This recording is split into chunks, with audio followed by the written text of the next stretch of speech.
Bueno, buenas tardes a todos y todas.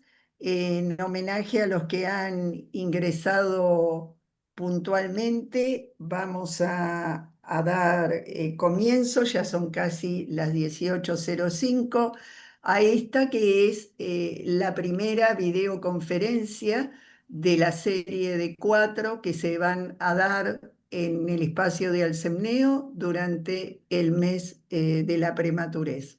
Hoy vamos a tomar salud mental paterna perinatal, vamos a tener el gusto de escuchar la experiencia y todo lo que tiene para decirnos la licenciada Gabriela Muñagurria, pionera de la psicología perinatal y de la salud mental perinatal en nuestro país y eh, que fuera de las primeras que eh, insistió y sigue insistiendo y batallando para que él o la psicóloga perinatal formen parte del equipo estable de las USIN.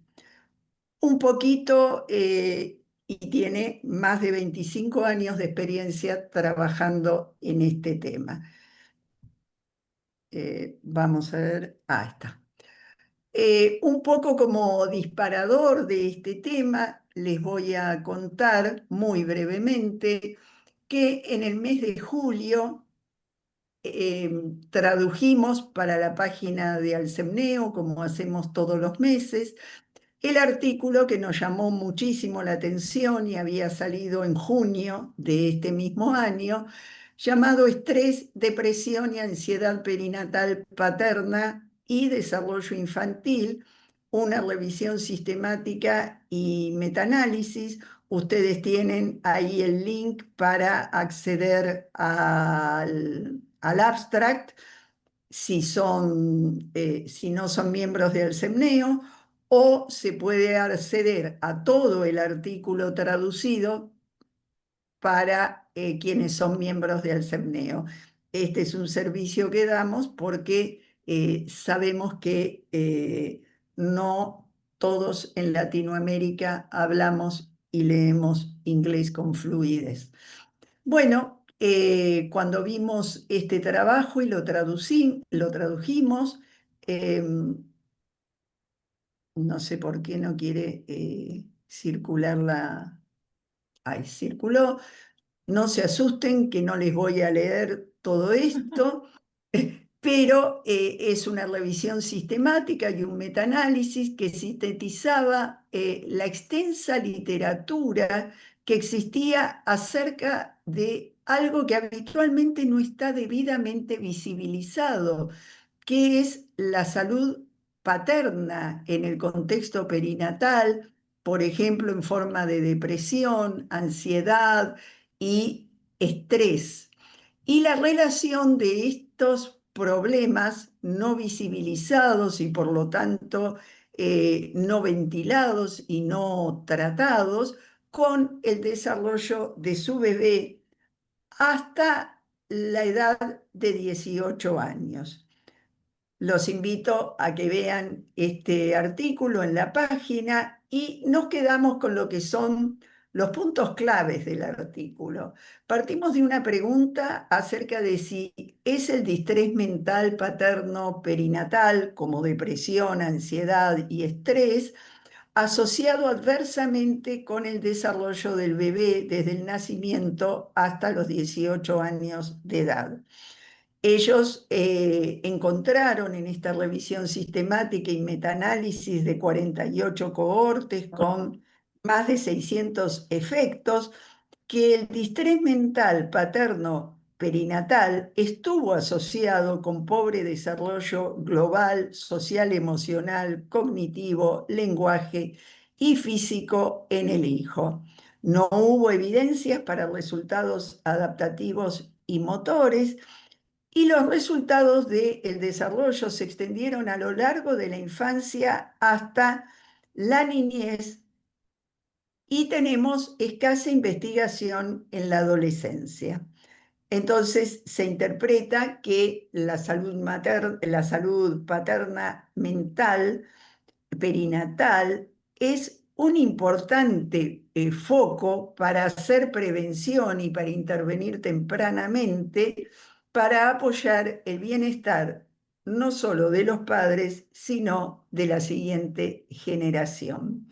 Así que con esto como puntapié inicial, eh, le dejo la palabra a mi querida amiga Gaby, la licenciada Muniagurria, para empezar a explorar todos estos aspectos que es importante que empecemos a tener en cuenta. Así que, Gaby. Primero quiero decir, bueno, buenas tardes a todos. Muchas gracias por la invitación. Es un placer para mí estar acá hoy con ustedes. Y me parece que realmente, y en el marco del mes de la prematuridad, eh, es muy interesante tocar este tema. Lidia me convocó a hablar, como siempre suele hacer Lidia, de lo que generalmente no se habla, ¿no? Y para que lo pongamos un poco sobre el tapete, porque es una temática que si bien no es nueva para nada, sí ha estado relegada y está empezando a visibilizarse, a investigarse más profundamente para poder ser finalmente adecuadamente asistida. Y esto es la salud mental perinatal paterna. Sabemos que el periodo perinatal es un periodo muy particular, muy movido de muchos cambios, es una crisis evolutiva que además si se combina con un nacimiento prematuro o el nacimiento de un bebé con patología, tenemos, además de la crisis evolutiva, una crisis accidental. Y es un periodo entonces donde la salud mental parental en general tiene mayores probabilidades de afectarse, pudiendo generarse, si no es detectada, identificada prontamente y asistida, como corresponde, problemáticas y trastornos emocionales y que pueden impactar negativamente no solo en la persona que está atravesando este desajuste emocional, sino también en su pareja, en la madre, que además hay una alta prevalencia de que cuando hay una depresión postnatal en uno de los miembros de la pareja, es muy factible que el otro también caiga en un momento cercano, también en una depresión. Con lo cual, esta combinatoria genera un efecto muy masivo en un bebé, por ejemplo, que el bebé al perder sus figuras de apego, al perderlas por la depresión, digamos, puede entrar en momentos, primero defensivamente, de retraimiento y después puede empezar a desarrollar cuadros de retraimiento, de alteración en los ciclos del sueño, de irritabilidad y llanto intenso, digamos, hay muchas manifestaciones que de no ser vueltas a su eje, a futuro pueden traer problemáticas importantes. Entonces, yo voy a tratar de centrarme entonces en el periodo perinatal, pero en las familias que han tenido un bebé prematuro. O sea que voy a tratar de focalizar en lo que es la salud mental paterna perinatal de los padres que han tenido un bebé prematuro con una larga internación y que este desajuste aparece luego del alta. Bueno, Lidia, por supuesto, te vuelvo a reiterar, gracias por la invitación y además por las preguntas que este tema me llevó a formularme. Y acá están algunas de las preguntas. ¿Por qué ha demorado tanto en hacerse visible la importancia que tiene la salud mental paterna si el padre tiene un lugar central y fundante en la constitución y evolución cíclica y desarrollo integral de los hijos? Y además sabemos que puede ser figura de apego. La segunda pregunta que me formulo es, ¿cuánto contribuyó a esta invisibilización el mandato patriarcal de identificar al hombre con el sexo fuerte? Un concepto que en realidad no deja lugar ni permiso para mostrar abiertamente las emociones. Las emociones se sienten igual, pero si no se muestran abiertamente es porque están defendidas, y si están defendidas provoca un desajuste de la energía libidinal que después es lo que enferma.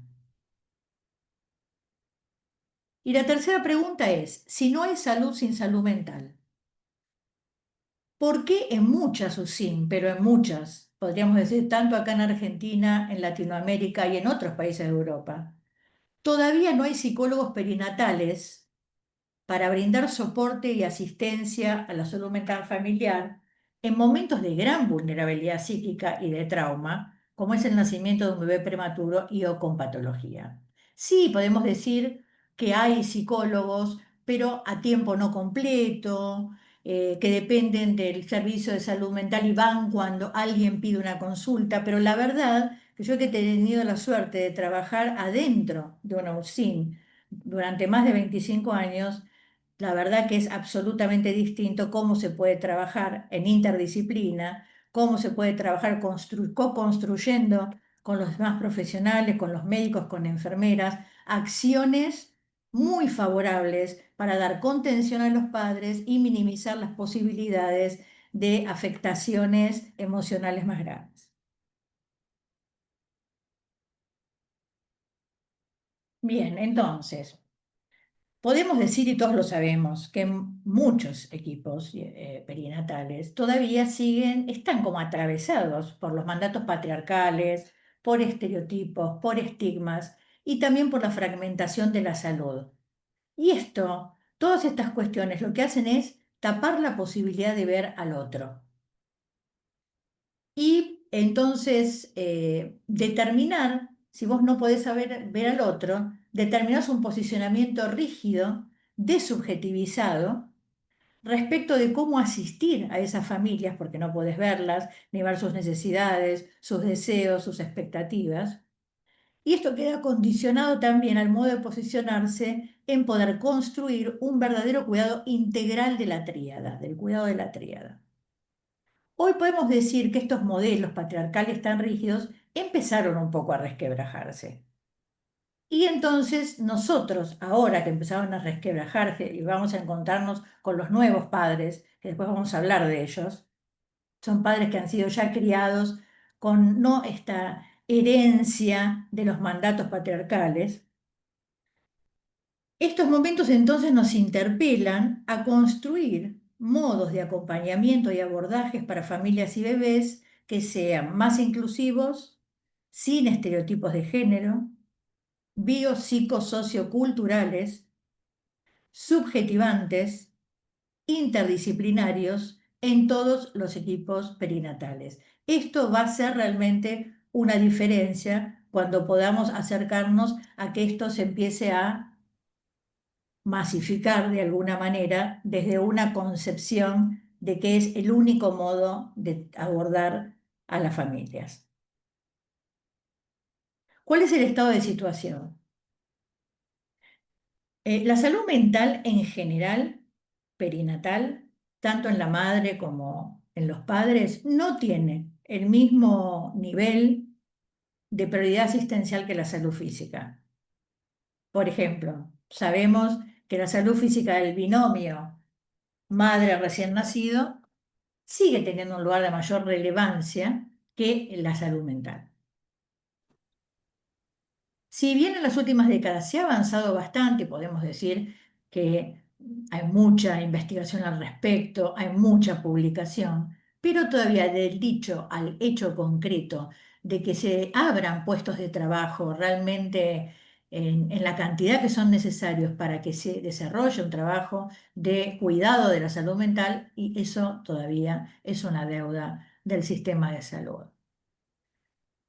Em, Podemos decir que a pesar de esos avances, con una gran cantidad de investigaciones, sigue existiendo, por ejemplo, el subdiagnóstico en relación a la depresión puerperal materna y a la ansiedad posparto. En los servicios, esto estuve rastreando bastante bibliografía, en los servicios de salud perinatales locales, regionales y mundiales. Si pensamos en la salud mental paterna, todavía hay una mayor invisibilización y un mayor enmascaramiento en la sintomatología que la materna. Digamos, en la depresión mental puerperal materna, nosotros vemos características del cuadro depresivo habitual más claras en los padres, y creo que también forzadamente por esta imposibilidad de expresarse emocionalmente, hay un enmascaramiento de síntomas y síntomas sustitutivos defensivamente para no mostrar la expresión emocional. Por ejemplo, es bastante común la irritabilidad y la hostilidad, que no es tan habitual de ver en las depresiones puerperales maternas. También pasa que es difícil evaluar adecuadamente, incluso cuando encontramos o tenemos alguna sospecha de una depresión postnatal paterna, evaluarla, porque la mayoría de los protocolos están pensados para evaluar a las mujeres en términos depresivos. Entonces, a veces uno ve que hay diferencias muy grandes, muy difíciles de homogeneizar entre diferentes estudios. Tampoco tenemos la suficiente cantidad de profesionales capacitados para poder aplicar esos protocolos y leerlos adecuadamente. Y además tenemos, como les venía diciendo, una baja inclusión de psicólogos en los servicios de salud. En Argentina, lo sabemos, y creo que en Latinoamérica me animaría a decir que también. Entonces, urge que podamos abrir espacios de escucha y contención en todas las unidades neonatales, en los servicios de obstetricia y en los programas de seguimiento, para poder identificar las problemáticas de salud mental en forma precoz. No es lo mismo una depresión detectada sintomáticamente 15 días atrás que una que viene operando hace 3 o 4 meses. Ya el daño que produce psíquicamente y además a todo el entorno y en lo relacional, en relación a su mujer o a sus hijos, ya es mucho más complejo. Y también incluso poder revertir ese cuadro es complejo para el paciente.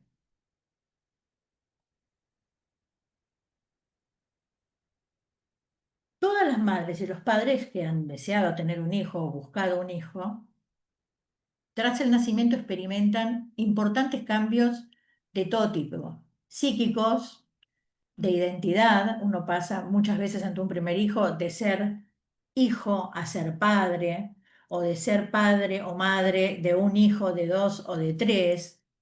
Hay cambios en los roles, hay intensificación en las responsabilidades, la dinámica de la pareja se modifica, las rutinas se modifican, ni hablemos de la rutina del sueño, ¿no? Que es la más complicada, la más complejizada y que más irritabilidad emocional trae.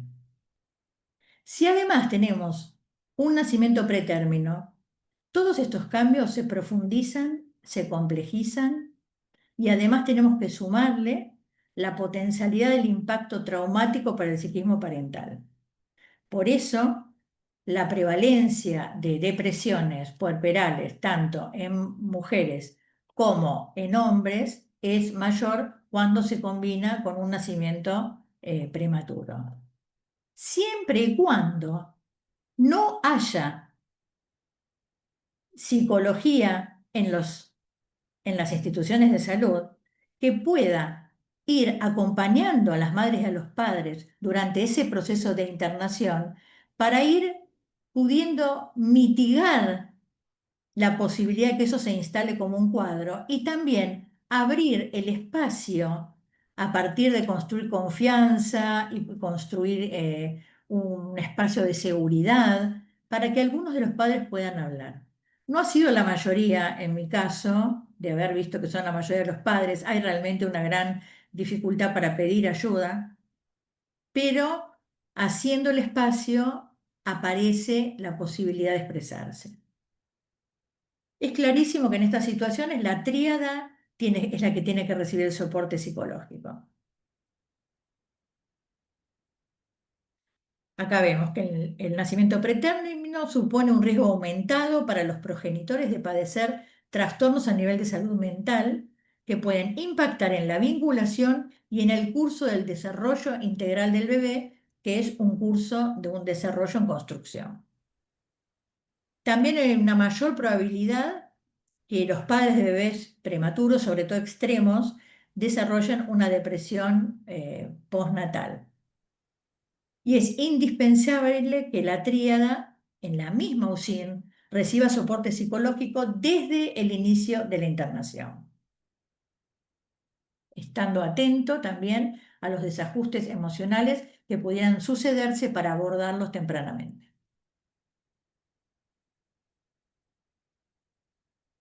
Entonces, los padres no es que no tengan emociones, atraviesan las emociones igual que las madres, atraviesan angustia, temores, estrés, pero ese mandato de los hombres no lloran, que parece tan antiguo, sin embargo sigue operando en el imaginario popular y ya es parte como del psiquismo. No es habitual entonces que pidan ayuda, muchas veces ni siquiera que la acepten, ni que puedan expresar libremente sus emociones. Y esto sí que puede ser un factor para que puedan, podríamos llamar, instalar, se llama factiblemente, trastornos del ánimo. Entonces, necesitamos que todos los equipos de salud puedan pensarse y puedan articular instrumentaciones, abordajes interdisciplinarios que permitan construir intervenciones psicosociales que sean dirigidas a la tríada, que partan de la contención, y esto implica que entonces podamos reconocer a cada integrante de esa tríada como un sujeto de necesidad, un sujeto de deseo y un sujeto de derecho a recibir el soporte psicosocial en la SUSIN y en todos los programas de seguimiento. Les voy a contar un poco mi experiencia dentro de la UCIN. Yo acompañé y brindé asistencia a madres, padres y a la vinculación durante mucho tiempo, ¿sí? Y a muchas familias. Pero la demanda de escucha, de contención, de poder poner palabras a las emociones, era mayoritariamente de las mujeres, de las madres. Había demandas de los padres, pero en general eran demandas de orientación para que se los ayudara a contener a su mujer o a los otros hijos que esperaban en casa. Raramente el pedido era de ayuda emocional para ellos. Por ejemplo, decían esto: no, no, yo no preciso, yo estoy bien. Yo lo que necesito son pautas para ayudarla a ella que está quebrada.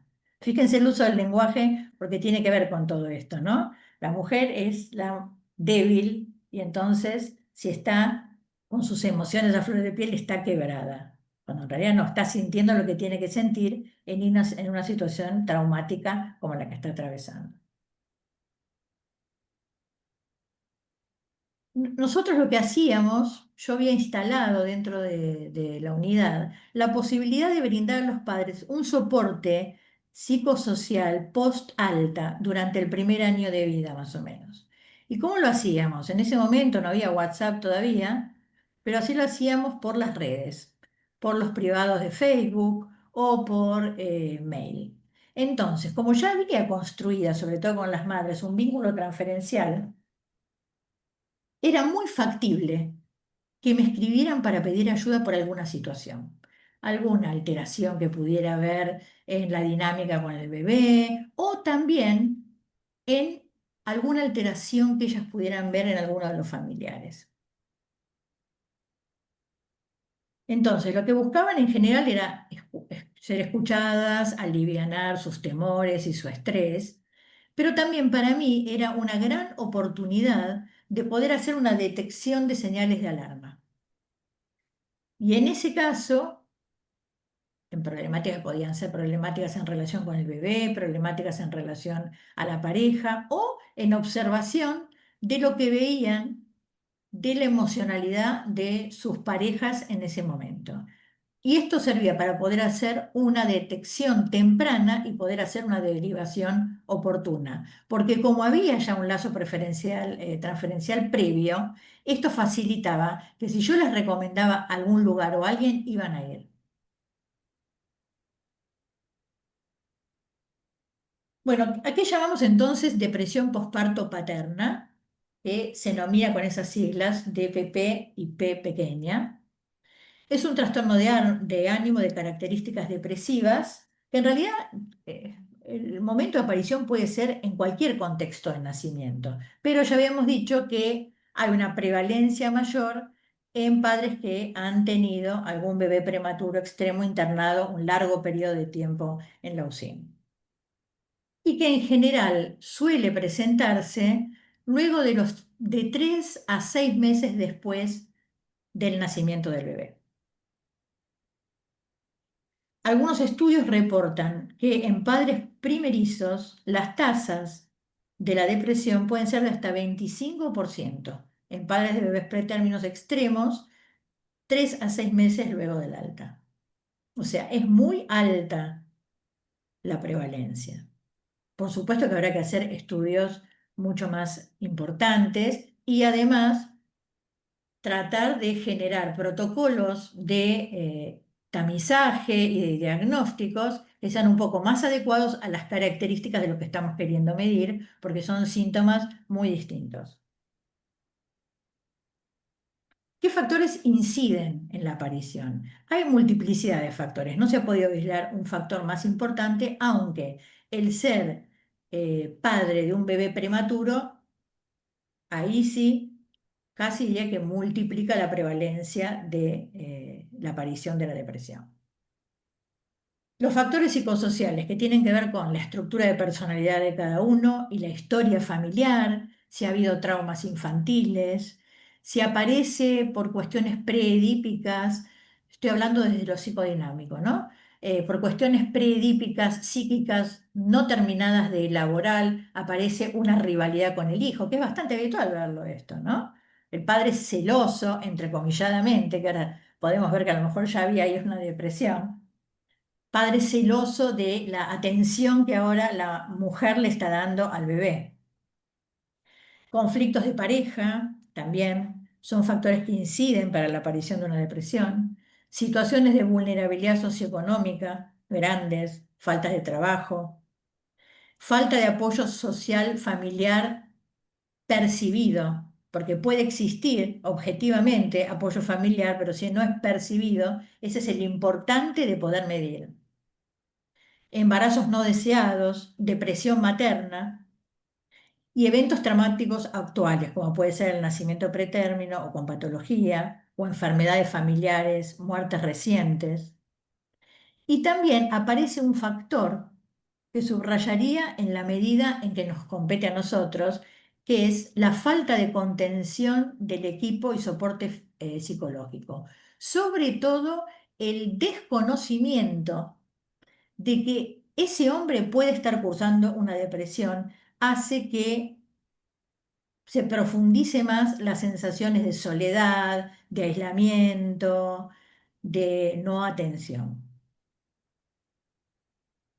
Después tenemos factores biológicos que pueden ser antecedentes de trastornos depresivos en las familias de origen, madre y padre generalmente, en la línea de madre y padre, cambios hormonales postnatales y alteraciones del sueño y ciclos circadianos, ¿no? Como los que se han aislado como que son importantes como incidencia en la aparición.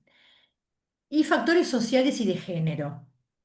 Bueno, la pérdida laboral la marcamos porque realmente está ligada con los factores de género. ¿Por qué? Porque en realidad para el hombre está el mandato de que tiene que ser el proveedor. La pérdida de la fuente laboral es una situación que realmente puede disparar una depresión. También la autopercepción heredada, que el hombre es la fortaleza y la mujer es la frágil y la débil. El hombre proveedor en general tiene mucha dificultad para salir de los mandatos patriarcales, porque ni siquiera se los cuestiona, ¿no? Los toma como algo heredado, como si fuera una herencia genética. Y esto muchas veces sigue considerando que el cuidado es el femenino y obviamente muchas veces está en parejas que sostienen este mandato. Y en estas situaciones hay mayores dificultades para implicarse en el cuidado del bebé y en poder establecer un vínculo más plástico, sabiendo la importancia sobre todo que tiene el padre, sobre todo a partir de los 2 años, en aquello que parece muy concreto pero no es concreto, que es la estimulación de la exploración. Justamente la función paterna es la que invita a un niño a poder salir del cuerpo de la madre para explorar el mundo externo. Entonces, esto se ve claramente en esta situación.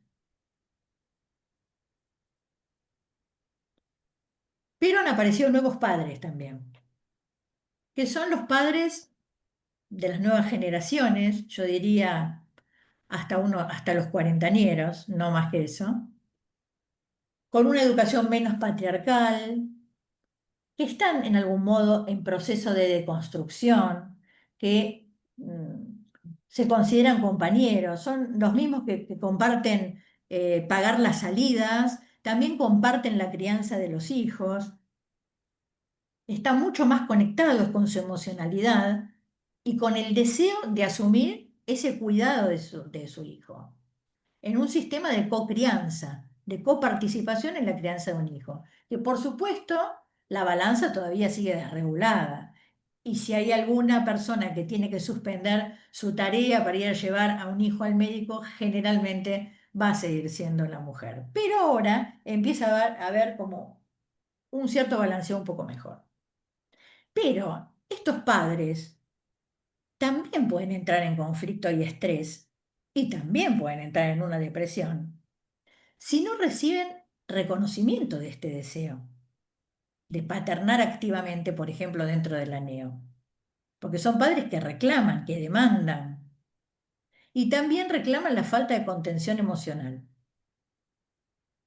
En el sistema de salud siguen todavía imperando estos estigmas patriarcales en relación a la crianza. El cuidado sigue siendo más materno y el padre es sostén y fortaleza. Esto lo vamos a ver muy claramente en los primeros horas o primeros días de los padres en la neo.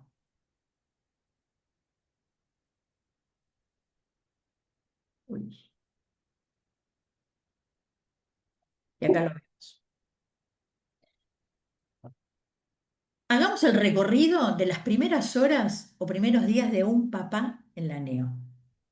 Después de un parto de alto riesgo y de altísimo estrés, es quien va a acompañar muchas veces la incubadora de transporte con su bebé. Es el primero que lo va a ver en la neo, complejizado, lleno de aparatos, en un momento en donde él también está alterado emocionalmente, sin saber si su hijo va a vivir, cómo está, en un momento de muchísima confusión y de absoluto shock.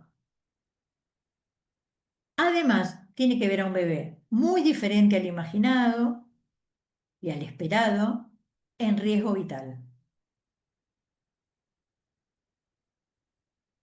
También es quien va a recibir en soledad la primera información médica sobre el estado de salud y va a ser el primero que va a hacer contacto con su hijo. Soledad lo marco porque tiene que ver con que a lo mejor nadie se plantea qué nivel de vulnerabilidad, o pocos, no voy a decir que no pasa, pero a lo mejor cuesta que los profesionales se planteen en qué nivel de vulnerabilidad está ese padre, en qué condiciones está de recibir solo una información médica de seguramente una información respecto de un riesgo vital, o sea, el fantasma de la muerte sobrevolando en el inicio de la vida.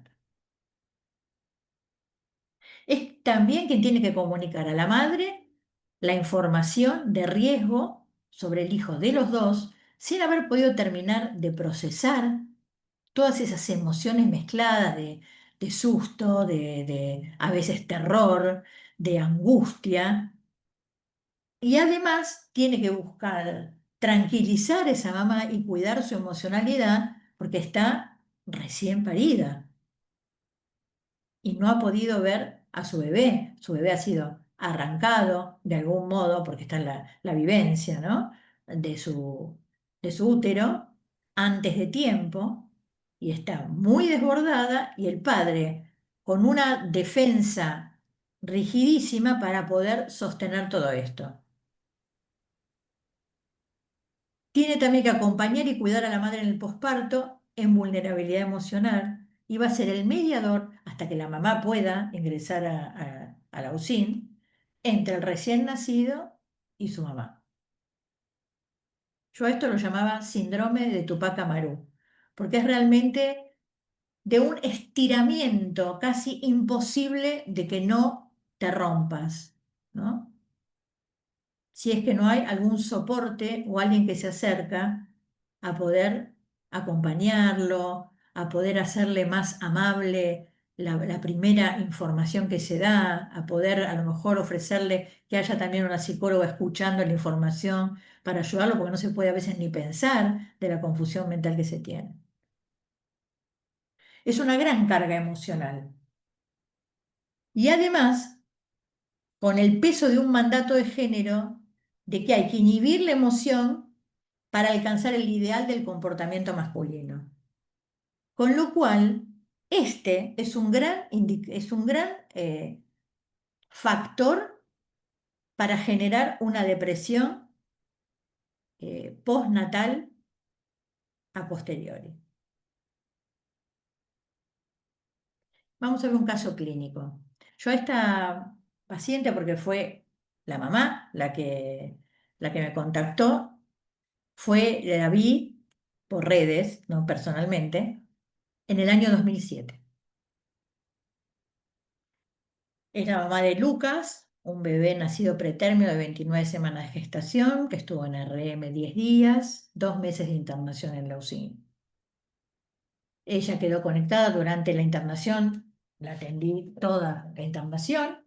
El padre iba siempre, muy presente, muy callado, y por supuesto nunca participó. Quedaba, por ejemplo, se quedaba al lado de la incubadora, porque yo pasaba a hacer también recorrido por las incubadoras, por ahí los ayudaba a poder ver recursos de conexión con su bebé de acuerdo a sus capacidades interactivas y madurativas y de salud en ese momento, pero no más que eso, creo que no lo escuché hablar muchas veces. Bueno, ella se contacta conmigo a los 4 meses de externado su hijo del ANEO por una consulta de orientación. Está preocupada por el estado emocional de su marido. Yo la escucho angustiada, preocupada, confusa, por momentos enojada, no entiende qué es lo que pasa, desconoce el comportamiento del marido y la asusta verlo así. Yo les voy a leer esto porque después vamos a ir viendo qué identificación de síntomas podemos hacer acá o de situaciones, a lo mejor de factores disparadores. Le escribo porque estamos con un tema familiar difícil y como siempre me ayudaron los encuentros en Neo, pasamos muchas cosas con Lucky ahí. Fue muy estresante. Tanto tiempo de internación, tanto miedo. Mi marido siempre estuvo sosteniéndome. Iba al trabajo y aún hecho bolsa venía a estar con nosotros junto a la incubadora. No sé qué pasa. Yo creo que creía que una vez en casa ya quedaba todo atrás. Pero obvio que no fue así. Y pasaron ya 4 meses. Hace 2 semanas empezó a estar muy raro. Lucky es un bebé hermoso. Sí, llora mucho. Se irrita fácil y es difícil de calmar. Dormimos pésimo. La doctora de seguimiento dice que es por su inmadurez, que es normal. Mi marido tiene que ir a trabajar, así que yo lo tengo a UPA al gordito, si no llora mucho. En el día también vive a UPA. Mi marido está cada día más irritable, peleador, y nosotros jamás peleamos. Está más metido para adentro que nunca. Trabaja cada vez más horas y vuelve más tarde. Yo creo que se evade. Está como un zombi. A Lucas ni lo mira ya, y eso me mata. Ahí la madre llora. Y cuando vuelve a casa, solo tiene ojos para Bauti, nuestro hijo de 3. Hace una diferencia terrible. Siempre está agotado y come desmedidamente. Nunca lo vi así. Ahora me dijo que no soporta más el llanto, que necesita estar solo y recuperar su espacio y no escuchar a nadie. Me irrita ese modo agresivo de contestar, lo desconozco. Me preocupa mucho y me enoja. Él es el adulto. Quiero irme con los chicos un tiempito a la casa de mis suegros. Así yo tengo ayuda con los nenes y él puede quedarse solo a pensar, no sé qué. Estoy muy preocupada. Tengo miedo de enfermarme yo también. Y ahí llora. Le escribo para ver qué piensa de esto. Le dije de consultar a un psicólogo, que a mí me hizo muy bien en la neo. Me dijo que lo que necesita es estar solo, que él se conoce mejor que nadie. Yo lo veo mal y quiero saber cómo ayudarlo. Gracias por escucharme. Esta es la viñeta. Bueno, acá sería bueno poder intercambiar qué es lo que podemos ver en esta viñeta antes de que demos un diagnóstico, ¿no? Pero ¿qué podemos ver, por ejemplo, en la detección de los síntomas, en los factores que pueden incidir para el desarrollo de un desajuste emocional? ¿Alguien tiene ganas de contar? Estoy con un poquito de problema de la señal, pero quería preguntarle en este punto de cuidar la información en la que demos al papá, en apoyarle para evitar este problema de la depresión, ¿cómo ve la importancia de iniciar lo que es el contacto piel a piel, la posición canguro lo más pronto posible? ¿Cómo nos ayuda esto? ¿Qué impacto tiene en el padre, ¿no? Y en la familia? Quisiera escuchar su comentario. Tiene un impacto muy importante. Por supuesto que también tiene que ir acompañado de para que el padre también pueda entrar en poder hacer, o el contacto, lo que nosotros llamamos COPAP o el contacto canguro, también tiene que previamente sentir que ha sido acogido en la neo, que puede entrar cuando se le da la gana y que es acogido emocional, cultural y físicamente. Ser acogido quiere decir ser escuchado, ser tenido en cuenta, ser acercado, respetar sus tiempos incluso. A lo mejor en un primer momento lo que empieza es tocar al bebé con un dedito y por ahí el momento canguro lo puede hacer al otro día, ¿no es cierto? Pero sí, por supuesto que es muy favorable porque hay, bueno, favorece la vinculación, la posibilidad de intercambio de cuestiones sensoriales, de aromas, de sonidos del corazón, digamos, es realmente muy reparador para el bebé y para el padre también. Así que sí, por supuesto que es uno de los factores que hay que considerar, no sin los otros. Ujú. Acá hay Gracias. un Esto, comentario. De nada. perdón, le comentaba, nosotros, bueno, de Bolivia le hablo, Ok, de Ribera Alta Beni, de la Amazonía, y bueno, nosotros empezamos a hacer lo que es la posición canguro lo más pronto posible con la mamá, pero muchas veces la mamá no está presente, ¿no? Porque obviamente fue una cesárea, algo de claro. riesgo, y la está disponible. Entonces hemos empezado a trabajar más con los papás y hemos tenido una buena adherencia de los papás, pero al principio empezábamos al tercer día, Ok. al quinto día, al séptimo día, y hemos empezado a hacerlo un poco más pronto. Hace 2 días tuve la oportunidad de tener un prematuro, que era tardío, que resolvió rápido su distrés, pero empezamos en la primera hora de vida, el contacto piel a piel. Y obviamente el papá se sentía como que más aliviado, más seguro el poder tenerlo, el tocarlo, el sentirlo, el verlo, ¿no? Y ser parte de la recuperación de su niño. Entonces creo que eso es muy importante, lograr disminuir esa separación que generamos justamente cuando nace un prematuro por diferentes factores de riesgo. Hay una separación de ese contacto de la mamá con su bebé y bueno, pues hay que pensar en el papá u otra integrante de la familia. Creo que tenemos que lograr incorporar lo más pronto posible y generar ese contacto piel a piel lo más pronto. Ujú. Sí, Eh, acuerdo contigo.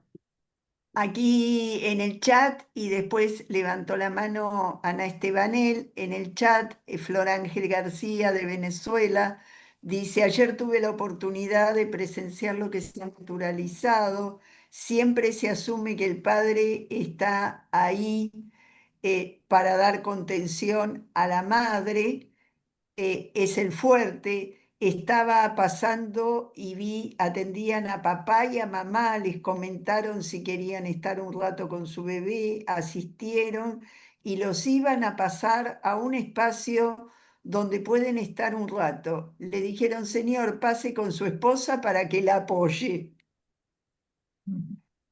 Entonces, soy partidaria del acompañamiento, a pesar de no haber atendido a esta recién nacida, les acompañé un rato. El llanto del padre fue desgarrador, la mami tuvo que abrazarlo y contenerlo en el momento que él cargaba a su hijita y era de él de quien se esperaba estuviese tranquilo y conteniendo. Eso es lo que comenta Flor Ángel. O sea, la inversión de los roles paradigmáticos, ¿no? Bueno, más que pero a ver, se espera, pero el tema lo que hay que conmover es por qué hay esa espera, Claro, ¿no? Porque cuando se espere que exacto. también el padre puede ser, eh, puede mostrar sus emociones y querer estar pegado a su hijo, a lo mejor cuando pase eso, también vamos a tener menos llantos incontenibles, porque también son llantos de contención, de defensa, de negación a veces, de disociación para poder soportar. O sea que me parece que en la medida en que nosotros podamos también romper con esos esquemas, Paradigmas. ¿no? Y son paradigmas ya perimidos o deberían serlo, pero que todavía tallan mucho, me parece Mm, que va a ser absolutamente favorable para que la vinculación pueda circular. Si es una figura de apego también el papá, también, ujú, ¿no? Entonces, me exacto. parece que hay mucho trabajo para hacer desde nuestro lugar como profesionales. Ujú. Ana Estebanel tiene la manito levantada. Ana. Eh, Hola, muchas gracias, doctora, por la oportunidad. Yo quería comentarle que lo que vivo, yo trabajo en una maternidad pública, Sí. donde el embarazo adolescente este, sigue siendo estadísticamente el número de mamás menores que es mamás de 30, 26, ¿no? Y una cosa que vi es que los papás jóvenes, que eso es lo que, como Gabriela, yo le digo Gaby, la conozco de la época de la ley Joana, los papás jóvenes, como que rompen un poquito el paradigma del fuerte, ¿no? Y que se apropian del bebé prematuro en la medida que son considerados y valorizados. Como que yo me doy cuenta que por ahí muchas veces hago con ellos, que yo a veces digo, un día por ahí me va a salir mal el tiro. Le digo, qué hermoso bebé, le digo, es igualito a usted. Y pareciera como una forma de acoso, porque digo, le estoy diciendo que es hermoso al papá. Digo, pero mire, es un cloncito suyo, lo veo, mira el perfil. Entonces, nada, me deja filmarlo, entonces lo pongo a UPA y le saco, lo filmo con el bebé a UPA. Y es como que ellos, o por ahí vienen con la camiseta de fútbol y bueno, y hago todo el comentario con respecto al partido, qué sé yo, y le digo, ¿cómo será la nena, nene, no? Pero que notan que los jóvenes, que uno se los imaginaría más débiles, a veces apoyándolos, es como que son más fuertes. Y esas parejitas, me llama la atención, doctora, eso es lo que le quiero decir, que esas parejitas jóvenes que veo en la NEO, existe un apoyo un poquitito más incondicional y son muchachos que trabajan, ¿eh? Porque yo les hago el hincapié de esto de que la importancia de seguir trabajando, de que si ¿Te bien tienen gusta? que, nada, que me llamaba la atención eso, en estas nuevas Mm, paternidades jóvenes, y la forma de empoderarlos a ellos y a ver si por ahí con menos ruido ambiental del resto del entorno familiar, se pueden fortalecer más en su función de paternar y de acompañar y de estar. mm, Y no, y la otra que decía que les doy muchísimas gracias la palabra, lo que dijo Gaby de la información en soledad, que me resonó mucho eso, porque es verdad, uno a veces le tira un camión a un papá que está solo y tendríamos que aprender a decir, no sé ustedes qué piensan, ¿no? Pero decir, si no pueden, si no quieren estar acompañados, porque nunca lo tuve, hace ya casi 35 años que hago lo mismo como neonatóloga, pero la verdad es que nunca pensé en eso de decir, quiere que venga algún familiar, que lo acompañe, no pensé en eso, que sí, bueno, era eso lo que quería compartir. Me parece muy, muy interesante todo lo que decís, muy interesante, porque realmente es así, esto que vos hablabas de las parejas jóvenes, también son estos nuevos padres, que tienen más facilidad para expresar sus emociones. Su problema no es la emocionalidad, ¿no? Entonces está muy bueno de que vos puedas, eso, reconocerlos, eso que vos dijiste es muy importante. El otro se muestra y muestra la emocionalidad si hay un otro que lo reconoce, que lo respeta, que lo tiene en cuenta. Muchas veces el padre siempre queda como a un costado y es la madre la que sabe, la madre la que interviene, y el padre queda ahí como, a veces pareciendo, me han dicho muchas veces, ¿no? Parece que molestamos acá, ¿no? Mm, Mira, Ujú. acá en el chat dice Chefa Castro, también de Venezuela, con respecto a lo presentado, dice, creo que el punto importante en el caso que presentó es que el padre quiere probablemente retomar su vida normal y se frustra al ver que no lo logra. Mm. Y agrega Flor Ángel, antes contábamos con una psiquiatra perinatal, se hacían reuniones con los padres y en caso de fallecer su hijo se daba el soporte, era inmediato.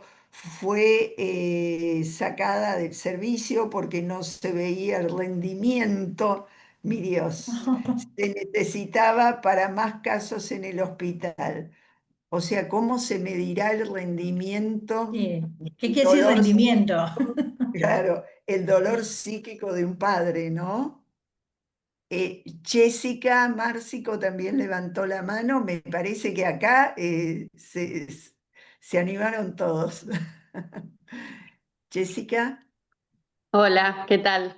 Hola. No, les quería comentar, yo soy psicóloga perinatal y trabajo en una neonatología en Bahía Blanca, en la provincia de Buenos Aires, en Argentina. Eh, y con respecto a los padres, a veces cuesta mucho, yo me acerco siempre y trato de hablar con la pareja parental, no solamente con la mamá. Muchas veces los papás se resisten a hablar, ¿no? No, yo no necesito, suelen decir. Eh, Trato de dejar que, como yo paso todo el tiempo, entro al aneo, bueno, hay momentos en donde algunos en algún punto aflojan y se permiten poder hablar de lo que a ellos les pasa. Todo el tiempo estamos invitando también a los papás a que ellos puedan hablar y decir, por esto que vienen diciendo, ¿no? De que siempre se creen que son, tienen que ser el sostén, como si a ellos no les pasara nada. Así que a mí me parece muy importante todo esto que están diciendo porque es verdad que siempre se apunta a la mamá y se deja de lado al papá. Se dejan de lado a veces ellos y otras veces también desde el servicio. Entonces, tenerlos en cuenta, invitarlos a hablar, me parece que está bueno, ¿no? Esto que decías, ¿no? En algún punto también darles lugar para que ellos puedan eh, alojar, que podamos alojar lo que a ellos les pasa. Ese era el comentario que les quería hacer. Exactamente. Eh, Comparto. Gaby, Sí. vamos a dar la bienvenida al participante en la videoconferencia que estábamos esperando, el doctor Golombek. Ok. Sergio, ¿estás por ahí? Sí, por aquí estoy. ¿Cómo están? Hola, ¿qué Ah, muy tal? ¿Cómo bien. estás? Yo, Bueno, no sé si, ah, no sé si habrá alguien que no lo conozca, pero por las dudas vamos a decir, el profesor Golombek es un referente de la neonatología a nivel internacional, es profesor de pediatría en Sunny Downstate, en Brooklyn, Nueva York, y como les conté al principio, fue uno de los inspiradores de este tema y por eso tiene la conferencia inaugural en el Congreso de Medellín. No, el único comentario es que de los 38 participantes ahora, solo 3 somos papás. Solo para que vean qué sexista que es esto. Sí, sí. No, nosotros invitamos, Para pero confirmar lo que decía Jessica, no es muy habitual que exacto. los papás, y sobre todo en Latinoamérica, donde el sentido de ser macho prima, no es muy habitual que la gente quiera compartir, muchas veces porque, bueno, el rol que juegan en la familia es el de soporte y entonces no se pueden permitir eso, al menos no en público. Una vez que salen de la unidad, por ahí van al auto a llorar un rato. Eh, que nos pasó a todos, como papá. Durante la internación de un hijo, uno no siempre puede revelar todas las emociones y por ahí necesito un tiempo aparte. Pero me parece importante que hayan enganchado la idea de que esto es algo que hay que seguir y tratar de seguir apoyando en la medida en que se pueda. Y les aclaro, yo trabajo hace muchísimos años en Estados Unidos y aquí pasa exactamente lo mismo. No es tan fácil ni siquiera tener a los papás habitualmente en la unidad de cuidados intensivos neonatales. La excusa de, bueno, yo tengo que trabajar porque la familia y la mamá tiene que estar acá para darle pecho, para sacarse leche y el papá tiene que ir a buscar a los chicos al colegio, etcétera. Así que pasa en todos lados. Bueno, gracias. Moni, levantaste la mano. Sí, Lidia, gracias. Darle una bienvenida a Sergio. Un gusto tenerlo con toda su experiencia. Gracias, Moni. Claro.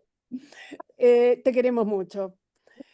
Yo les diría que, como dice Sergio, esto cruza todo, todo el planeta. Tenemos una cultura occidental que es patriarcal, así nos han enseñado, y el hombre tiene que reprimir mucho su dolor porque es un sostenedor. Y eso es lo que estas madres modernas tienen que enseñarle a sus hijos modernos, que eso no es así, que todo se comparte.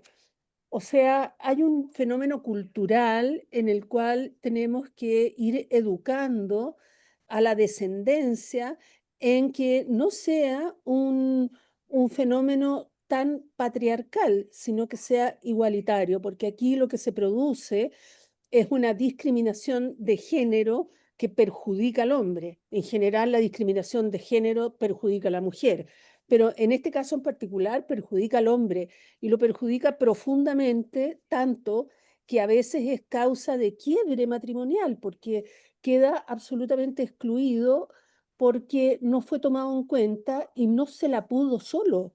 Entonces, eso es algo que tenemos que asumir como sociedad y poder intervenirlo y apoyarlo adecuadamente. Gaby nos dijo que había muy pocas unidades neonatales con equipo interdisciplinario que se dedique al apoyo psicológico del binomio o trinomio, si tú quieres, papá, mamá, hijo. Y eso es verdad, hay pocas unidades, por lo menos en Chile yo les puedo decir que hay pocas unidades. Me imagino que en el resto de Latinoamérica pasa lo mismo y pienso que en Estados Unidos pasa menos, pero por lo que estoy escuchando a Sergio, también adolecen de esto. O sea, sigue siendo un sesgo cultural tremendamente lapidario para el hombre. Y además enferma. Que Estamos además hablando de depresiones postnatales parentales, que tiene mucha incidencia también esa represión de la emoción. Esa represión de la emoción no es sin costo. No es sin claro. costo para el psiquismo, ¿no? El psiquismo necesita de una circulación de esa energía llamada libido, ¿no es cierto? Que tiene que poder salir ¿no? Hamlet, lo leíamos, ¿no? Dad palabras al dolor porque si no tu corazón estallará, porque es verdad eso, digamos. Hay una economía psíquica que tiene que circular de determinada manera y las defensas que nos sirven en muchas situaciones, cuando son rigidizadas, usadas permanentemente en las mismas, terminan generando estrés y el estrés sabemos que es un disparador de millones de enfermedades, entre ellas la depresión. Entonces, Tiene realmente hay que hacer un levantada, trabajo que sería saludable, un trabajo en salud, es eso. a mí Así me es. gusta mucho lo que vos decís de ventilar, ventilar emociones, ventilar Sí. sentimientos, me parece importantísimo. Tiene levantada la mano René Barrera. Sí, yo no es para dar un punto de vista igual, un poquito diferente también, porque yo tengo la ventaja de trabajar entre semana en el INPER y afortunadamente tenemos ahí acompañamiento de hace mucho tiempo, no de ahorita, de mucho tiempo, de papá acompañando el nacimiento de su hijo, sea cesárea o sea parto, y después a favorecer que el trinomio estén juntos. La pandemia nos hizo un poquito de mella, pero ya estamos otra vez de nuevo como estábamos antes. Y la otra, el fin de semana, trabajo en sábado, domingos y días festivos en Toluca. Y ahí todo el día, sábado y domingo, y días festivos, está el papá dentro de la unidad. No la mamá, el papá. Haciendo canguros, haciendo con los niños. Todo depende de la educación que llevamos dando a todos los participantes de la familia. Ujú. Mira, Excelente, René. tenemos en el chat un papá, Lidia. Sí, Eh, lo vi, el ¿Lo señor Bernal viste? que habló, sí, del grupo de los múltiples. El grupo de los Eh, múltiples, sí, Hola, eh, buenas tardes. Buenas hola, tardes. buenas tardes. Es un placer estar aquí. Les estaba escuchando y haciendo memoria porque no solo soy papá de una, sino de tres de la misma edad. Entré a la cesárea con mi esposa. Puedo decir que soy de esos hombres que conocen a su esposa por dentro y por fuera. Y para mí fue algo pues muy especial el hecho de compartir todo ese proceso desde el embarazo de mis hijas, de mi esposa. La cuidé porque entendí siempre que pues llevar una carga tan pesada, esos dolores, se imaginarán un embarazo de alto riesgo que terminó prematuro a las 34 semanas, afortunadamente, digo yo, 2 semanas por arriba del promedio. Y fui yo quien se entrenó en la UCIN, y a mí me tomaron las enfermeras, las jefes enfermeras y me enseñaron el manejo de ese recién nacido.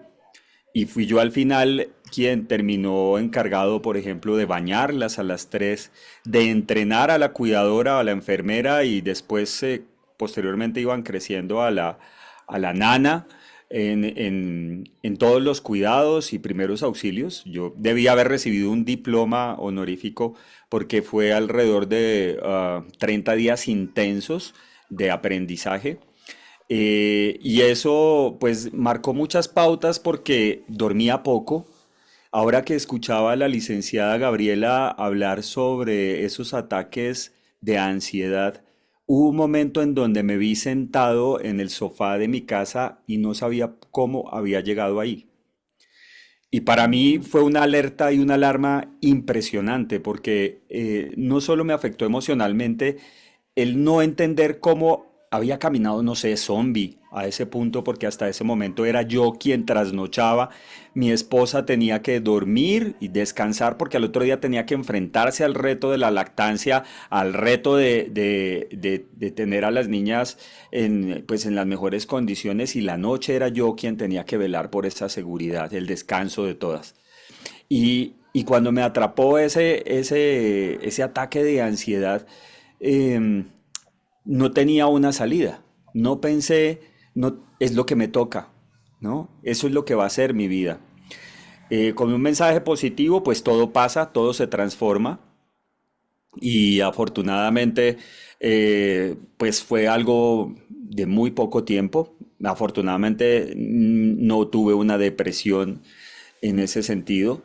Pero sí he tenido que convivir y hablar con muchos papás que sí lo han hecho, y las estadísticas que tenemos en la liga de los múltiples en Colombia son preocupantes al ver que las familias se separan antes de los primeros 2 años de los bebés, de los niños. Y uno quiere entender la razón por la que sucede y de muchas nos dicen, no, es que él se puso raro, sencillamente no quiso más y nos dejó tirados. Y pues dejar a la familia, gemelos, mellizos, trillizos solos, pues es todavía un tema mucho más complejo. Me parece muy al lugar y muy oportuno este tema, primero para comprender que hay una razón médica que puede ser tratada, que puede ser acompañada y poder guiar a esas familias que llegan tocando las puertas para que su familia no se separe por estos temas emocionales. Y debo decir que la carga financiera, la carga de los cuidados, y hay pequeñas situaciones a las que nos enfrentamos nosotros los papás, como cuando vamos por la calle y miran a mi esposa con el coche triple y se acercan y le dicen, te debe tocar durísimo, pobrecita, y uno está al lado. Y uno dice, yo no estoy pintado en la pared. Tal vez a mí también me toque duro. Tal vez a mí también soy el que no duermo en la casa. Soy el que además tengo que velar porque todo esté en su lugar. Y no es tanto una cultura patriarcal. Yo creo que es un tema más de instinto. El macho y la hembra y el macho protege, aunque veamos en algunas especies que es la mamá leona la que los protege, generalmente el macho tiene esa actitud protectora, ¿no? Es una actitud que viene intrínseca, que no es aprendida y que forma parte como de esa necesidad que tenemos de proteger a nuestra manada. Y sí, desafortunadamente en Latinoamérica no encontramos esas puertas abiertas que lo miren a uno con esa capacidad de poder copaternar y de hacer lo que a uno le corresponde, porque definitivamente lo único que uno no puede hacer es lactar.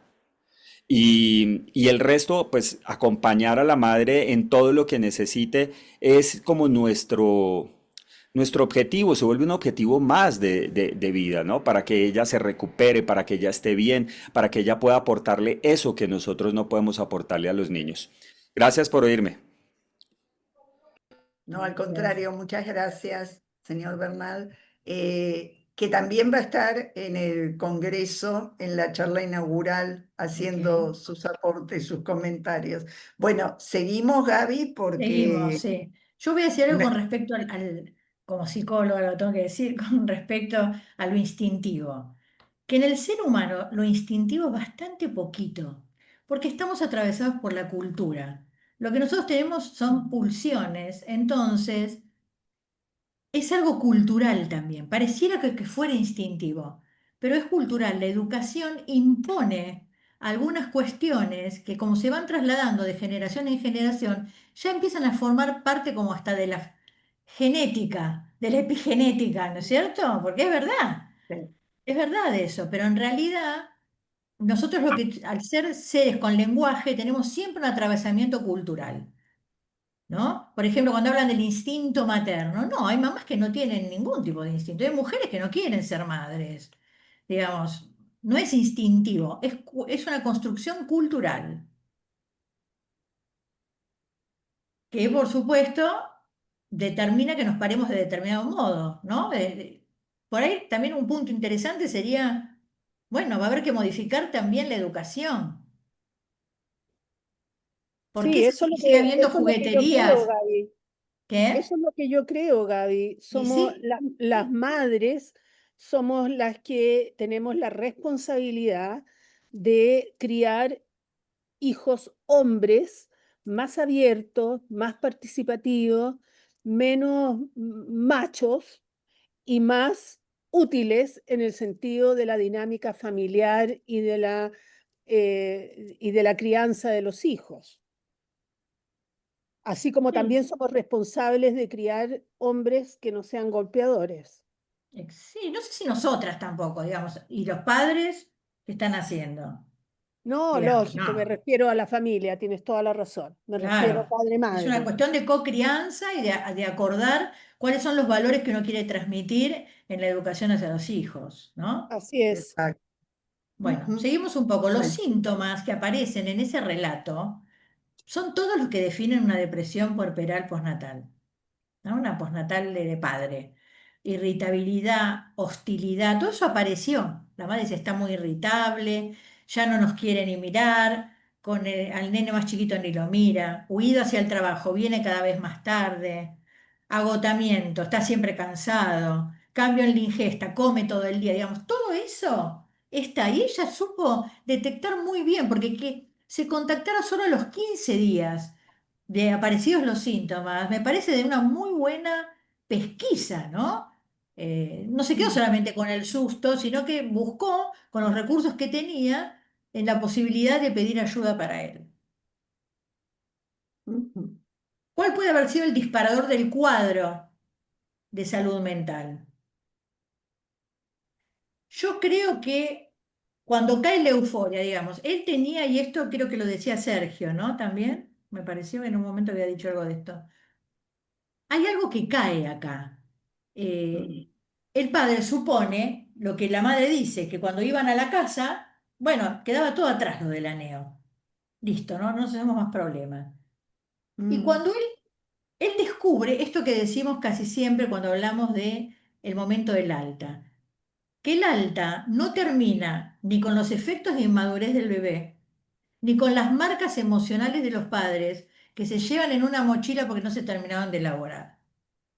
Entonces yo creo que él descubre esto, más seguir con la casa, más el trabajo, más el cuidado de un bebé difícil de regular, ¿no es cierto? Difícil de calmar y que necesita de muchos controles médicos. Y que una mamá que lo tiene todo el día en UPA. Vamos a ver también, porque siempre los roles tienen una dinámica, ¿no es cierto? ¿Qué pasa con esa mamá también que tiene todo el día en UPA a un bebé, ¿no? Sería como para hacer un abordaje ahí múltiple. Ahí hay una manito levantada, Gaby, de Ok, la doctora Perla Dubón de Guatemala. la escuchamos. Perla, Muchas gracias.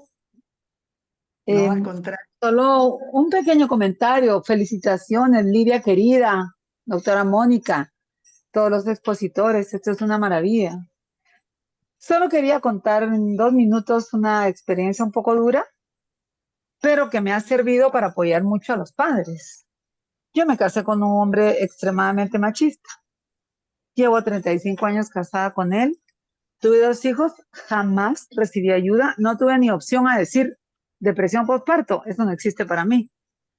Pero sí hay que tener mucho cuidado porque muchas veces cuando los padres han estado con niños en el intensivo, es normal que la madre tenga una depresión postparto y es donde entra la ayuda del padre. Entonces yo sí, definitivamente no recibí jamás ayuda, pero ni siquiera un cambio de pañal. Como menos mal di lactancia materna exclusiva, no tuve necesidad que me ayudaran con pachas y vivía sola con mi esposo, nada más. Lo que hacía era, cuando empezaban con cólicos o dolor o gritar, irse a otra habitación. Entonces, como esa experiencia es un poquito dura, yo trato de trabajarlo mucho en la clínica. Y para mí lo más importante es la primera visita después de un parto.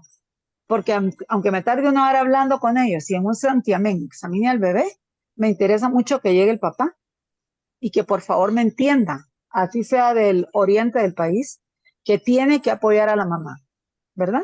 Entonces, en base a mi experiencia, que fue difícil, pero no me importa, porque yo era más madre que otra cosa, ¿verdad? Entonces, logré tener el apego, hice el colecho cuando todavía no estaba ni de moda. Y di lactancia materna 3 años al primero, que lamentablemente Lidia sabe mi situación actual, con respecto a que ya no existe, ¿verdad? En la tierra.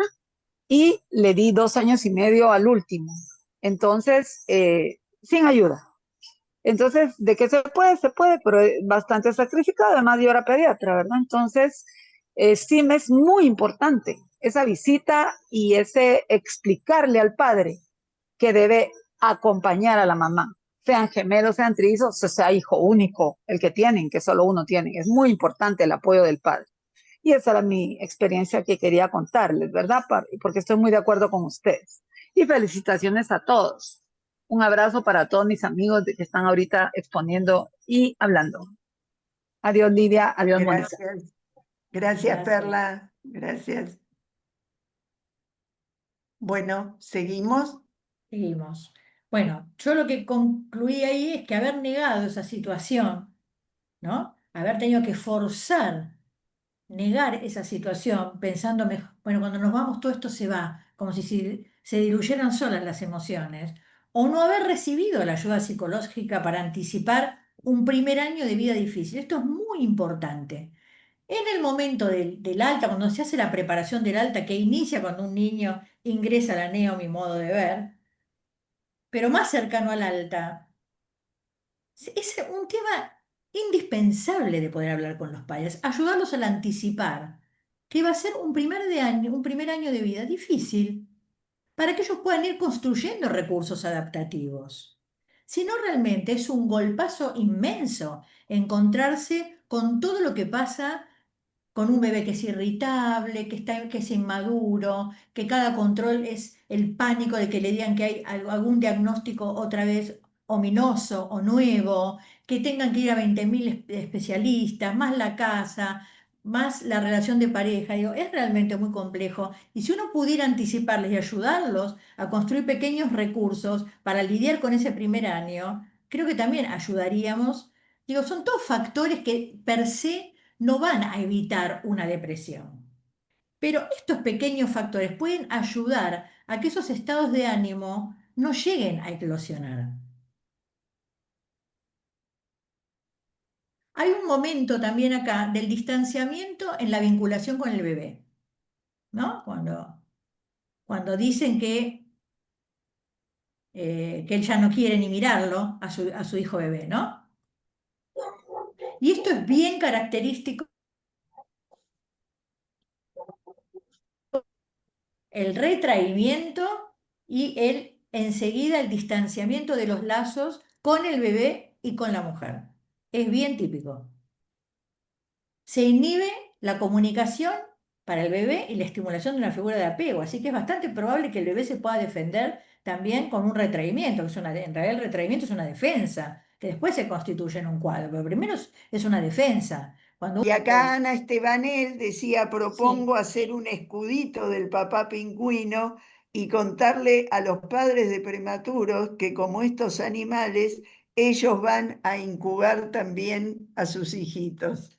Qué lindo, Sí, me Como el gustó caballito de mar. qué lindo. también. Sí, sí, sí.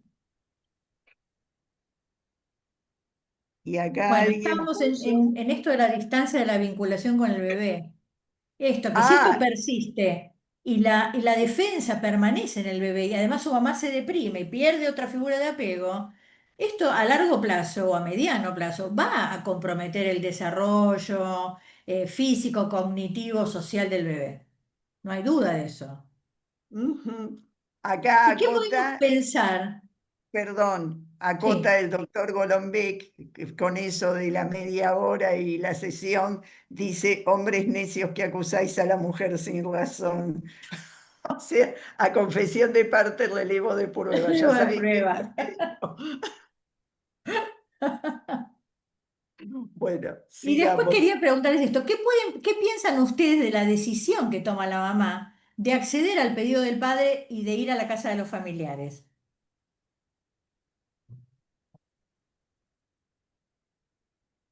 Yo tengo mi Mm, posición tomada, pero quería saber ustedes qué pensaban. mm, mm. Eh, en lo personal, creo que quizás lo que le resuelve el problema al papá no se lo resuelve a la mamá. Eh, porque él lo que quería era quedarse solo y con eso resolvía. Pero quizás lo mejorcito para la mamá no era ir a la casa de la suegra, de los suegros. Yo en este O caso sea, difiero. él propone una alternativa que no es consensuada. Él no puede consensuar, en eso estamos de acuerdo, él no puede consensuar, él está muy cerrado, pero quizás para la mamá hubiera sido mejor, no sé, estar con una amiga, con su propia madre, con otro familiar. eh, No sé, creo que es una alternativa que quizás, bueno, todos saben que soy poca de seguir mandatos, pero es una alternativa que debiera ser más conversada, quizás, ¿no? Bueno, mi opinión es que fue adecuado en este sentido, ¿no? Ella estaba con un hombre que ya estaba hostil, Mm, con dos hijos chiquitos, mm, y eligió irse a un lugar, que era la casa de sus suegros, con los que tenía buen vínculo, para mm, ser cuidada y poder seguir cuidando. Porque, ¿qué sí, hubiera pasado en ese ámbito con un increyendo de esta sintomatología de aislamiento, hostilidad, mal clima, malas contestaciones? A mí me parece que se sí, protegió sí. Sí, con lo que tenía. yo no digo no ir no irse, no tener la sugerencia de irse a otro lado. Pero ante la decisión de tener que irse a otro lado, porque sí, el señor está hostil y un día pueden empezar a volar los platos o Sí, cualquier cosa, exacto. sí, de pronto, bueno, decir, bueno, está bien, pero yo voy a elegir dónde me siento más cómoda para irme. Mm, A eso me refiero. Y por ok. ahí Vicky Rizzo pone, no sé si está bueno que ese señor en ese estado se quede solo, que también es Podría algo a ser también. contemplar, ¿no? Sí, Qué bueno tantas miradas, ¿no? sí, está Moni, buenísimo. Yo creo Moni que para levantó. ella hizo lo mejor en el sentido de que ella se preservó y preservó a sus hijos, ¿no? Mm, sí, Y después, digamos, porque esto siguió, yo no, les cuento un poco así Vale, rápidamente el final de esto. yo creo que ella fue más que sabia porque esta es como un conocimiento ancestral, casi epigenética. Mm, La familia ampliada solucionaba muchos problemas en la antigüedad, mm, porque la familia vivía más allá que el núcleo papá, mamá, hijos. Habían hermanos, habían abuelos, y en ese colchón familiar ampliado se podía de alguna manera evolucionar los problemas familiares porque tenían un colchón y un apoyo múltiple, para bien y para mal, por supuesto. ujú, obvio. Pero en casos en que eran tan difíciles como estos que estamos hablando, la familia ampliada, claro que te ayuda. Entonces yo creo que ella fue súper sabia en elegir irse a la familia paterna, donde podía ser acogido el marido, ella y sus hijos. Además era la Entonces, familia que tenía, porque ella no tenía padres, ¿no? fue, Y fue tenía súper buen vínculo sabia. con ellos, muy buen vínculo, que la cuidaron mucho, ella es lo que me comentó. Y me dice que en un ujú. momento, yo intervine muy poco cuando ella me hizo esta consulta, la escuché, y en un momento que ella me decía, repetía mucho, estoy muy preocupada, y yo le decía, en vez de estar preocupada, que la preocupación paraliza, ¿por qué no te ocupas? Y ahí ella decidió tomar ese camino, de elegir irse, porque pensó que ahí iba a estar más protegida. Creo que en ese sentido estuvo bien. Es verdad que él queda solo y que no sabes qué puede pasar con esa Ujú, persona. ujú. Pasó Sí, que ella se fue, estuvo una semana él sin hablarle por teléfono, que ella estaba ahí mal porque ya ni siquiera le importan sus hijos, ¿cómo puede ser? Bueno, está con una depresión, todavía no lo sabían, pero yo sí sabía que eso era una depresión. Y sí, lo que le dijo, le mandó un mensaje para decir que había pedido un turno con psicólogo y empezó a ir al psicólogo y al psiquiatra. O sea que ella mm, estuvo casi un mes, se tuvo que volver para hacer el control que le tocaba de su hijo prematuro con los suegros y, digamos, ya incluso con demanda de él, porque ya estaba medicado, estaba mucho mejor, le duró un tiempo, pero digamos que ya podía ser de nuevo factible la convivencia. Es luego que yo puse acá, un padre que aterriza una depresión de este tipo suele aislarse y evadir las relaciones familiares. y provoca en la mujer una sensación de aislamiento y pérdida de ayuda de pareja en el cuidado de su familia, pudiendo convertirse entonces en un factor de riesgo para una depresión puerperal materna. Yo digo, ella sin saberlo, a mí me parece que en este sentido se autoprotegió. Ujú. Pudo tomar una Sí, distancia que le fue factible para no enfermarse. Ella lo decía, en un momento de la entrevista dijo, tengo miedo de enfermarme yo. claro, hay una, o sea, yo lo que disiento, o quizás lo miro desde mi punto de vista, o sea, no, quizás lo miro desde mi Mm. punto de vista, yo obviamente hubiera respetado el pedido de retirarme, de irme con mis hijos, pero no sé si hubiera seguido el mandato, están estas circunstancias, si ella tenía muy buena relación con sus suegros, no tenía sus padres y demás, pero no sé si hubiera ido a donde a él se le ocurría que fuera. No, pero A a él no se eso. le ocurrió eso. Él dijo, yo quiero que se vayan, y a ella se le ocurrió era lo de los Ah, suegros. está bien, ¿Eh? perfecto, Eso perfecto, me Claro, parecía que, ella acude a la familia ampliada, perfecto, fue sí. súper perfecto. sabia. Sí, sí, sí, sí, perfecto. Y con respecto a lo otro, más sabia aún me parece que aún dentro de su propia conflictividad personal, pudo objetivar que a su pareja le pasaba algo Exacto, serio en su salud mental. O sea, no dijo, este me tiene harta, encima que estoy cuidando, que se arregle. No, no, me parece que estuvo muy sabia, hizo lo que no hizo el equipo de salud. exactamente, porque a ver, esos niños iban a un segmentólogo, el niño, y nadie se dio Ujú, cuenta de nada, porque el padre acompañaba, nadie se dio cuenta, bueno, esto digo, que hay una dificultad porque es muy engañosa la depresión ujú, postnatal paterna, es muy engañosa. Son síntomas que ujú, uno los ve más como de una persona agresiva, violenta, no de una depresión. ujú. Sí. Bueno, seguimos. Entonces, la depresión postparto paterna tiene, por lo menos por lo que está investigado hasta ahora, potencialidad de efectos en el desarrollo infantil. Por eso, la salud mental de los padres durante el posparto tiene un impacto muy significativo y debe ser asistida y controlada y supervisada. Entonces, ¿quiénes tendrían que saber también identificar una depresión? ¿Solamente los psicólogos? No. Los pediatras, cualquiera de esos profesionales que van a tener un acceso, aunque sea por algún tipo de consulta, con familias que están en situación de crianza, ¿no?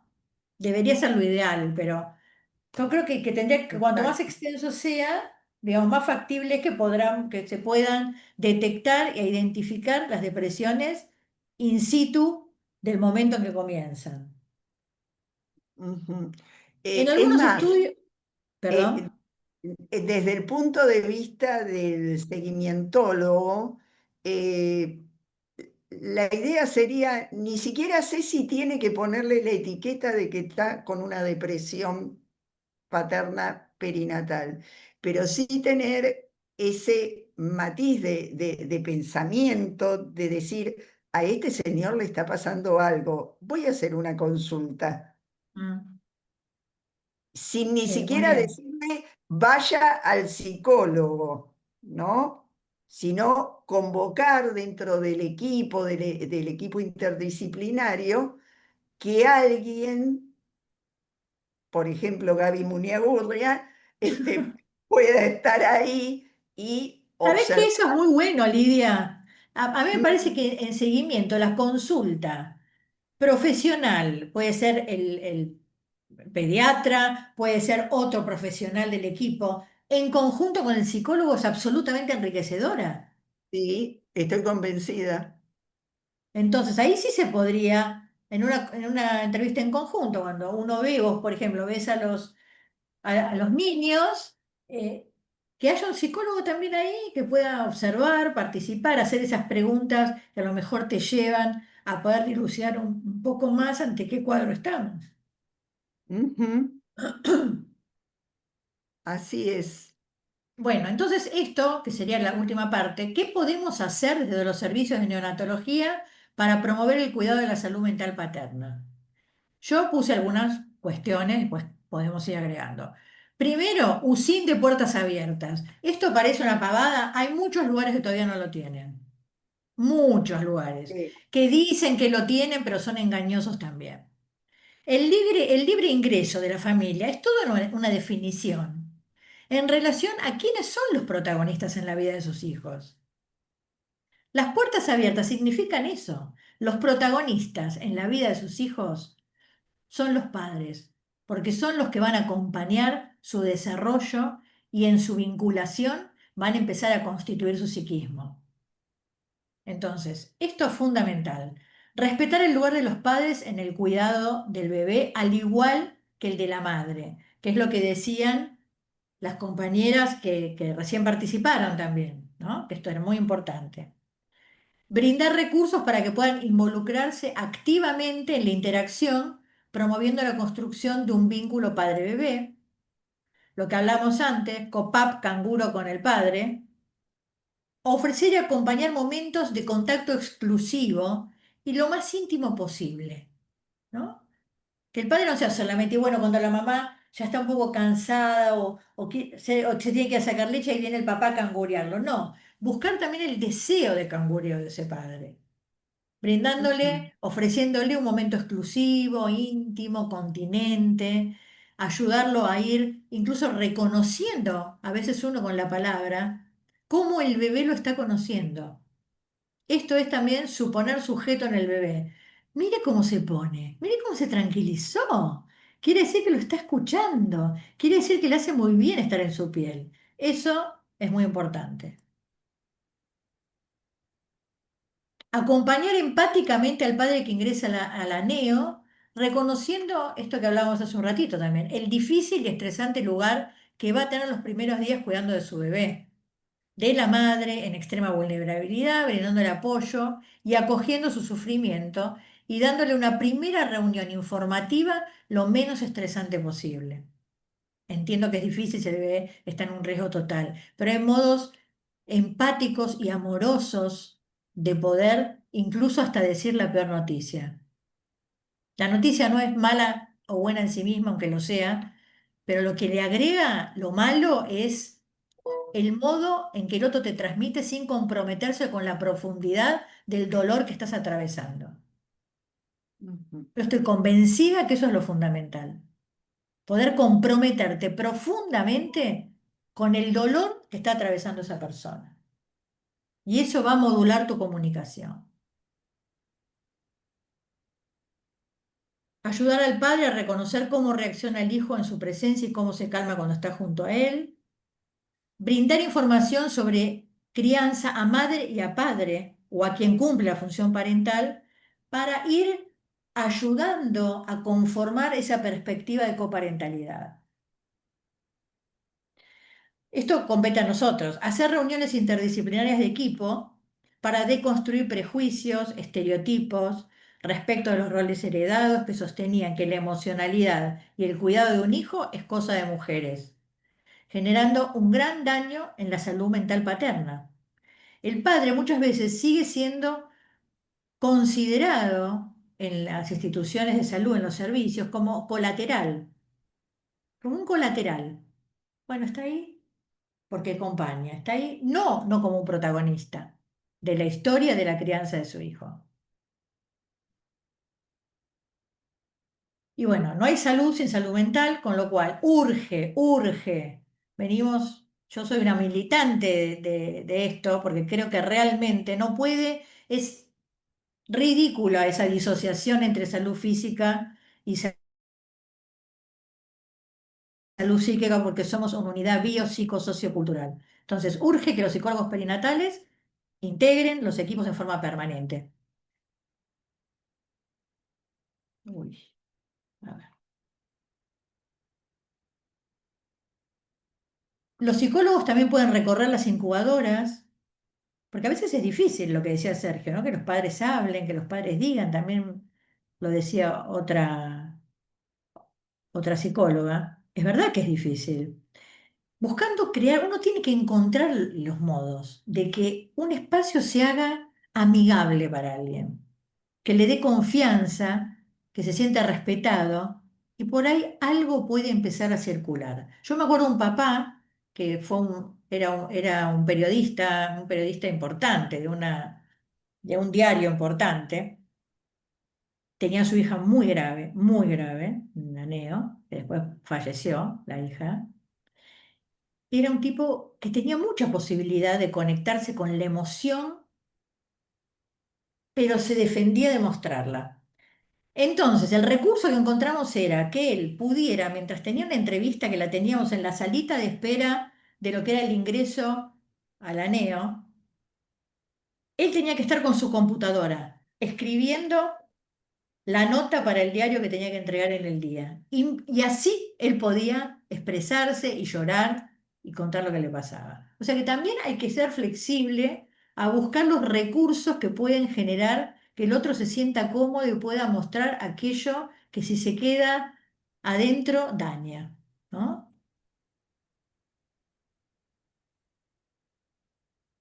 Todos los profesionales de la unidad deben estar preparados para relacionarse con todas las familias y reconocer los primeros signos de un trastorno afectivo perinatal paterno.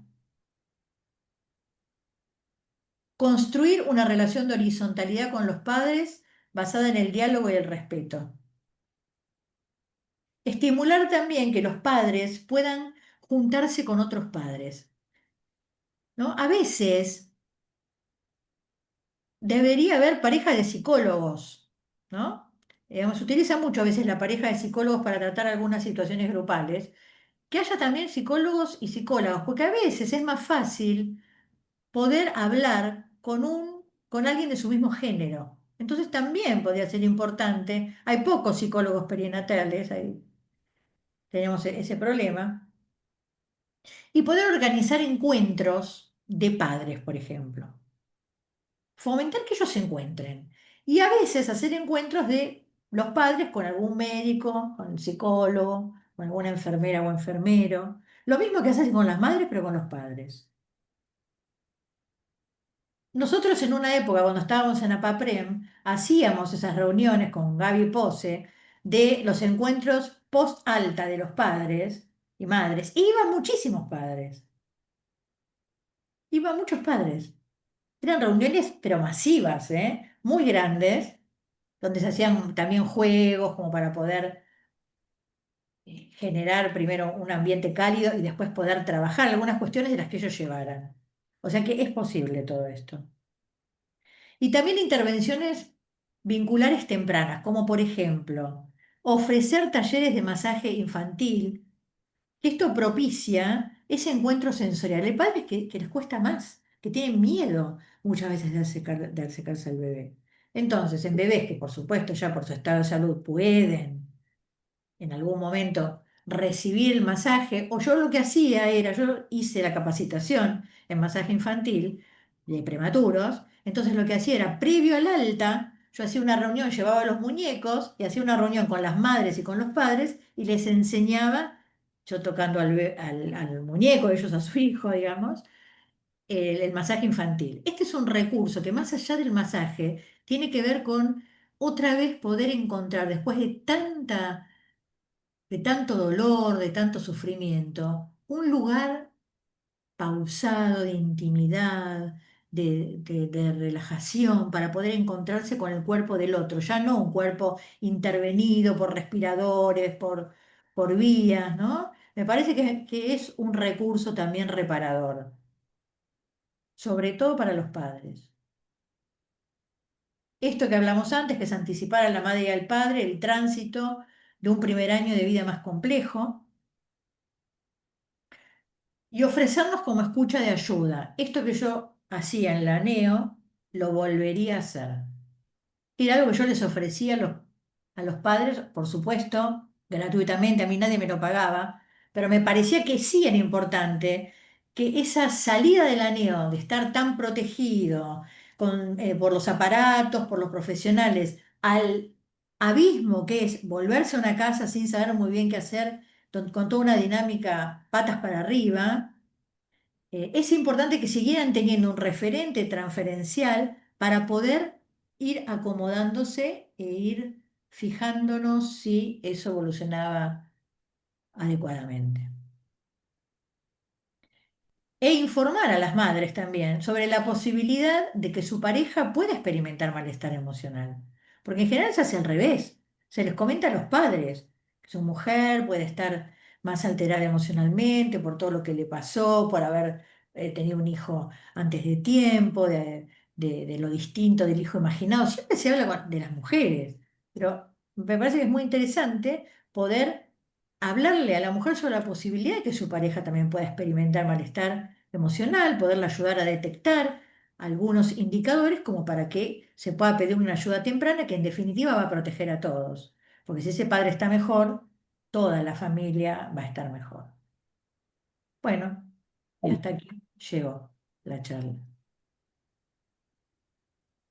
Y me permitís hacer un comentario.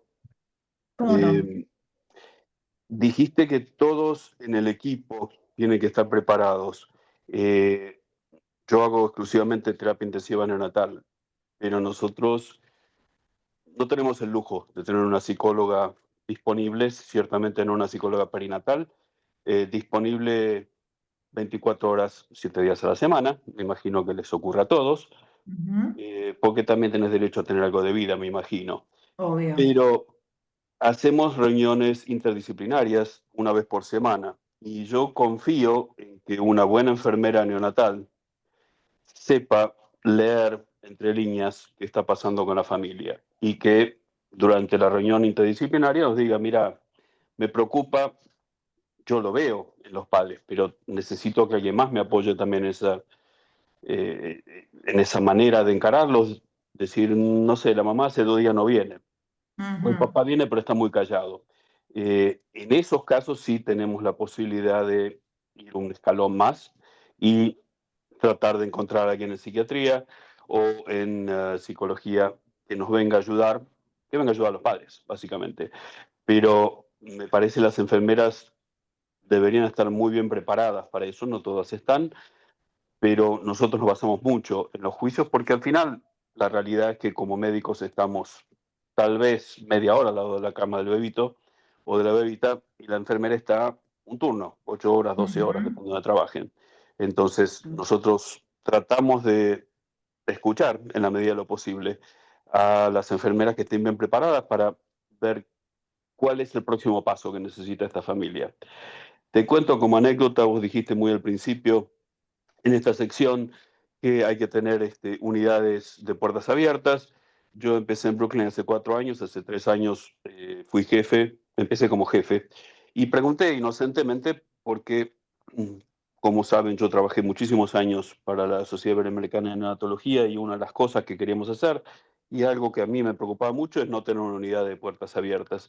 Ujú, Y como decís vos, hay muchas unidades que dicen que son amigas del niño y tienen el cartelito afuera, esta es unidad abierta, venga de 9 a 10 y de 4 a 5. En mi ujú, unidad, cuando yo le preguntaba a las enfermeras en qué momento los padres podían visitar, decían, no, no, cuando quieran, de 10 a 12 y de 6 a 7. Y le digo, ¿cómo cuando quieran? Y si el papá trabaja hasta las 11 de la noche, y no, no, ya no puede venir, tiene que venir de 10 a 12, de 6 a 7. claro.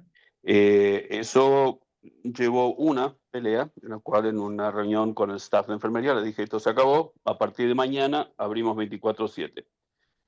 No, pero ¿cómo? Y los papás van a escuchar lo que pasa, lo que pasó, Y si hicimos sí. errores. Y le digo, y sí, ¿qué querés? ¿Que el abogado vea la historia clínica para enterarse de lo que pasó? Por supuesto, son los padres. Nosotros lo tenemos en alquiler al chico si quieren.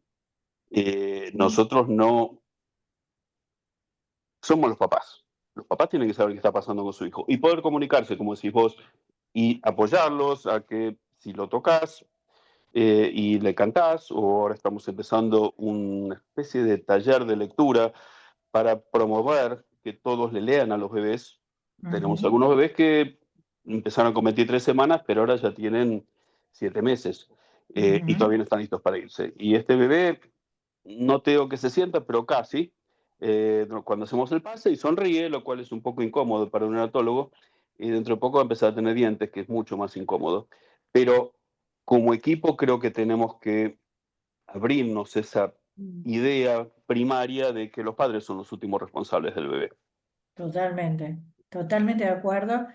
Y Nosotros estamos ahí para ayudar y acompañar y asistir a esa familia, pero los colaterales somos nosotros, que somos transitorios por un ratito. Los padres son los protagonistas en la vida de sus hijos, estén sanos o enfermos.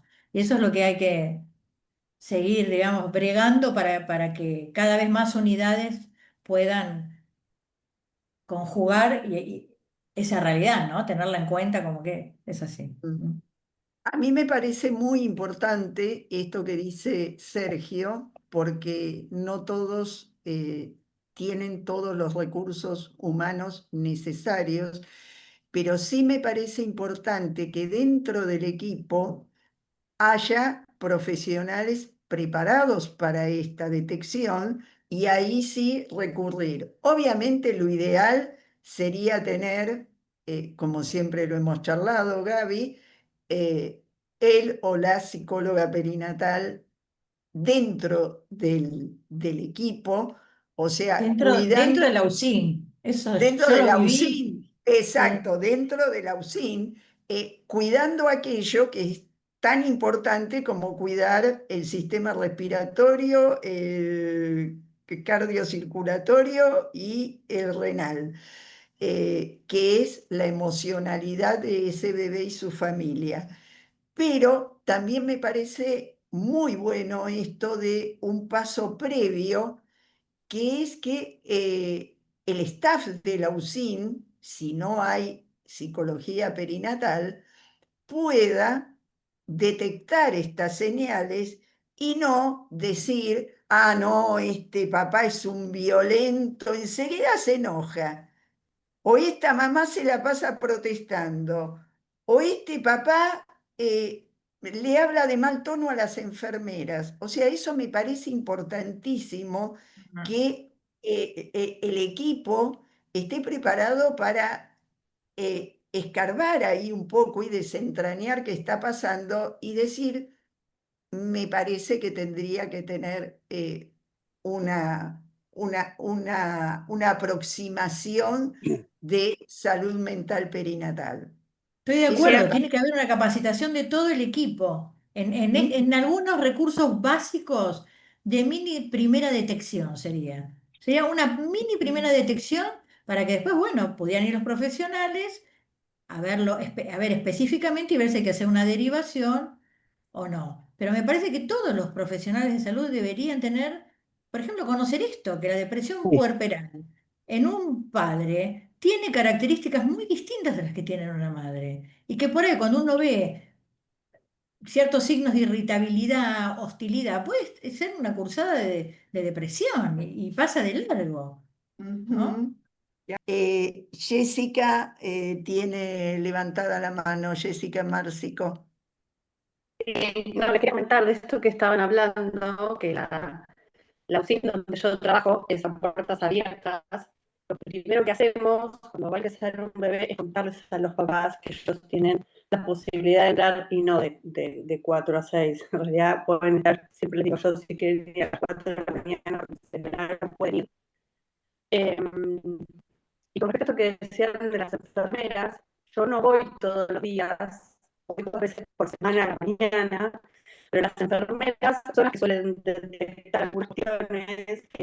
Lo primero que hago cuando yo pues, Jessy, vos podés decir a la mejor mamá, porque me parece que hay cosas, papá, esto, van ubicando algunas cuestiones, porque ellas están un montón de horas ahí, son las que más tiempo comparten con los padres, y pueden ir pescando algunas cosas. Entonces, a partir de lo que ellas me dicen, yo puedo trabajar con los papás estas cuestiones que van pasando en la convivencia a lo largo de todo el tiempo que están dentro de la vida. Así que me parece súper importante escuchar a las enfermeras. Siempre tengo en cuenta lo que ellas tienen que decir, porque comparten mucho tiempo con ellos. Absolutamente. Ahí y en el seguimiento también. O sea, alguna vez me habrán escuchado decir a alguien que si me dejaban sin mi enfermera en el equipo me atrincheraba. creo que son el recurso humano fundamental también, ¿no? Sí, Fundamental. Sin enfermería no hay hospital. Sergio, ¿querías decir algo? Sí, de seguir un poco con el concepto con el que vos empezaste, y lo voy a repetir en mayo en Medellín.